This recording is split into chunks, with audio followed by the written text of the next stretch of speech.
Hey everybody, welcome to the card of the day. The Hanged Man. Well, did I have a morning, or should I say a night, or a lesson in my sleep? So today we're talking about the Hanged Man. And the Hanged Man is the guy that stops and pivots. All right, he has hung himself, other people have not. He has hung himself upside down to look at the world differently, to say, hey, what I was doing the other way wasn't working. Now I'm going to hang this way. I'm going to take a look. And one of his realizations is that he's not the one that's crazy. Maybe it's everybody else. Maybe it's time for him to start thinking his own thoughts, feeling his own feelings, doing things his way, becoming authentic self. But this is the pivot, the stop, the halt. This card can sometimes be a martyr, or it can just be delay, but it really is about seeing things differently. And last night, before I went to sleep, I asked to be shown how I could be happier in my dreams.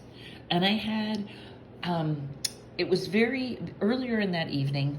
There was a lady I was once on her podcast. It was a bunch of girls, and this person was not a believer. And she walked in with in tarot or psychic stuff, and she walked in with a stack of books and papers, and was like, kept pointing to them, like, "See, you're wrong because of this." And it was, she was very hostile, but it didn't really bother me at the time because I could see how anxious or this was so important for her to be right. It was not, I didn't feel on equal ground. I felt very sad for her because this was, it was like she had to kind of prove me wrong. And she wasn't rude. It was just done so strangely. And I saw her on a video making fun of psychics and astrologers, I believe it was more. And then I was done.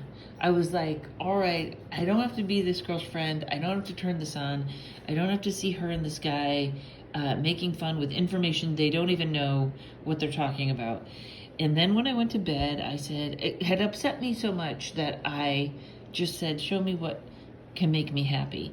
And I had the most horrible nightmares of those horrible murder hornets and stuff like that. And it was just terrible. And right before I woke up, someone said, well, that's how you treat yourself. So do others. And it was like an Ebenezer Scrooge moment about how awful I am to myself, how I push myself, how I have no compassion. I think even if we do some self-care, it is the voice. It is the voice that I've been torturing myself with, that I don't even know it, in little ways or big ways, or I don't deserve that, or I'm not good enough, or I'm not good enough looking. It's the little ones that sneak in, and that dream was like, yeah, don't get mad at her. You're the one doing it to you. You're worse. You're worse than she will ever be to you. So today, I am starting the pivot. Today, I pivot to what really needs to be. So I need to figure that out. I'm not sure how to fix that yet. But we need to wake up at how mean we actually are to ourselves, what we expect of ourselves that is just crazy. How much are we doing? How much do we need to be to other people? Let's just slow it down. Today is only about the pivot. Today, I pivot to what I really need to be. All right. Are you trying to be the perfect mom? Are you trying to be one thing to everybody? Are you trying to be perfect in any way? This has to stop. I woke up feeling terrible. I'm better now that I'm talking about it, so don't worry about me. But today the pivot starts. Today I pivot to what really needs to be. Don't let it be what anybody else thinks, folks. I'll see you tomorrow.